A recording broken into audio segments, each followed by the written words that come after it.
Você consegue desenhar uma figura humana como essa ou qualquer outra desde que para isso esteja disposto a usar um boneco de palito. Isso mesmo que você ouviu, um boneco de palito não muito diferente daquele que usávamos no jardim de infância, um bonequinho como este aqui. O detalhe é, vamos usar um boneco de palito profissional. Existem diferenças fundamentais entre o boneco de palito profissional e o boneco de palito do jardim de infância. Vamos observar isso começando pelo desenho da elipse que marca a posição do rosto, seguida de um eixo para determinar a posição do tronco. Vamos acrescentar agora eixo do ombro e eixo do quadril. Eis que surge a primeira grande diferença entre um boneco de palito pro e o boneco de palito da garotada. O boneco de palito pro tem largura, exatamente, muito diferente do bonequinho que a tia Márcia nos ensinou a desenhar lá nos idos de 1900 e bolinha. O boneco de palito que usaremos para desenhar uma figura humana mais próxima do que seria o real é um boneco que tem eixo do ombro e eixo do quadril.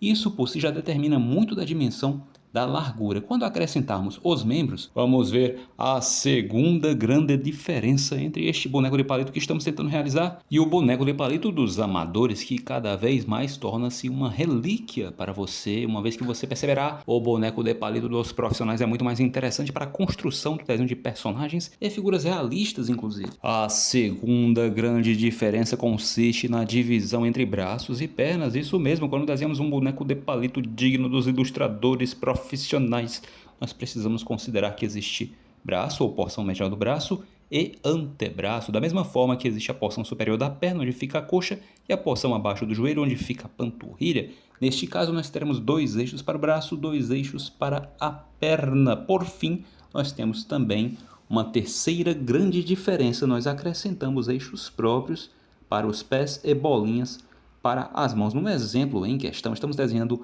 um torso, um recorte, um enquadramento da figura humana que considera apenas o tronco, os membros superiores e a porção superior da perna, ou seja, a visualização da figura humana termina na porção do meio da coxa, então não vamos desenhar nem o eixo inferior das pernas, nem o eixo dos pés neste exemplo aqui. Porém, em vários outros vídeos você pode observar que eu desenho a figura humana por completo. Pois muito bem, nós vamos agora seguir com uma última grande diferença. Este bonequinho de palito profissional, ele estabelece uma correta relação de tamanho entre as partes. Precisamente estes componentes e esses elementos que integram o boneco de palito, eles terão uma relação proporcional de tamanho. Os tamanhos de cada um desses elementos relacionam-se com os demais, estão sujeitos aos tamanhos uns dos outros. Nós vamos aprofundar esse tópico da proporcionalidade num vídeo posterior. Neste vídeo, entretanto, eu posso adiantar o seguinte: nós estamos trabalhando com um esboço, uma marcação inicial do que será a posição de cada parte de um mesmo desenho, uma mesma figura ou um mesmo objeto. Falar que trata-se de uma marcação da posição inicial implica dizer que nós faremos ajustes não só no que concerne às posições, mas também no que diz respeito aos tamanhos. Exatamente, existem medidas, existem dimensões que serão reajustadas ao longo do processo. Então não se deixe fixar pelos tamanhos estabelecidos pelo boneco de palito. Ele está te fornecendo uma indicação primária que vai passar por um processo de refino.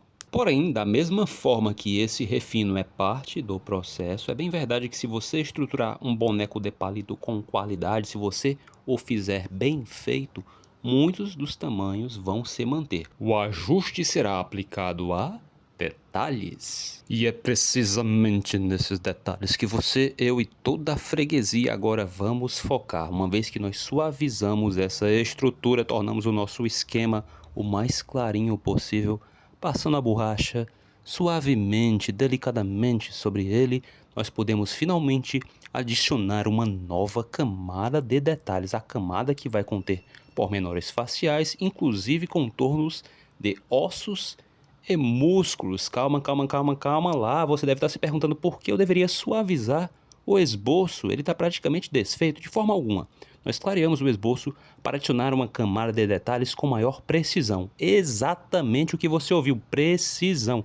Quando nós fazemos isso, quando nós aderimos a esse processo de suavizar a estrutura, o esquema do esboço inicial, nós podemos adicionar linhas muito mais precisas na camada que lhe sobrepõe. É nesta nova, interessante e vibrante camada que vamos transformar o nosso boneco de palito num personagem específico ou talvez uma personalidade numa persona, numa pessoa no mundo real. Você pode transformar o seu boneco de palito em você mesmo ou num personagem do seu interesse, desde que as dimensões da altura e da largura coincidam com o desenho do personagem em questão. Isso é pré-requisito, do contrário, você precisaria fazer ajustes verdadeiramente significativos nos eixos que compõem o boneco de palito, nos tamanhos desses eixos. Tenho vários vídeos nos quais eu ensino como transformar este esquema num personagem específico aplicando a Model Sheet, a ficha modelo. Este não é um desses vídeos, então eu não vou desenhar nenhum personagem popular, eu vou desenhar a chamada figura anatômica, uma figura anatômica padrão, poderia ser qualquer um, tá? Um homem de estatura mediana.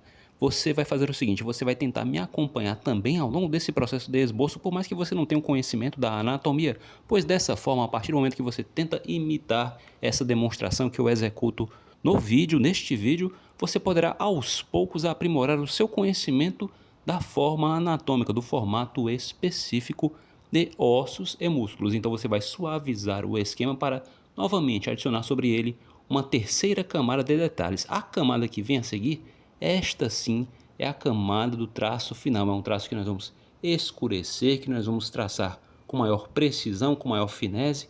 Inclusive, muitos desses traços serão sim mais finos. Observe, por exemplo, no caso dos pormenores faciais, olho, nariz, boca e orelhas, serão feitos com traços muito mais fininhos, muito mais pequeninos, muito mais delicados. Se você deseja aprender a desenhar o corpo humano em diferentes poses e ângulos, saiba que está no lugar certo. E eu acredito que, para além disso, você muito possivelmente é também um fã do boneco de palito. Eu estou certo nisso? Se você é fã do boneco de palito, você com certeza, mas com certeza mesmo, não vai querer perder o vídeo que será indicado ao final este vídeo aí que já deve estar aparecendo. Este vídeo é sensacional para aqueles que amam o Stickman. Curta, comente, compartilha e até já.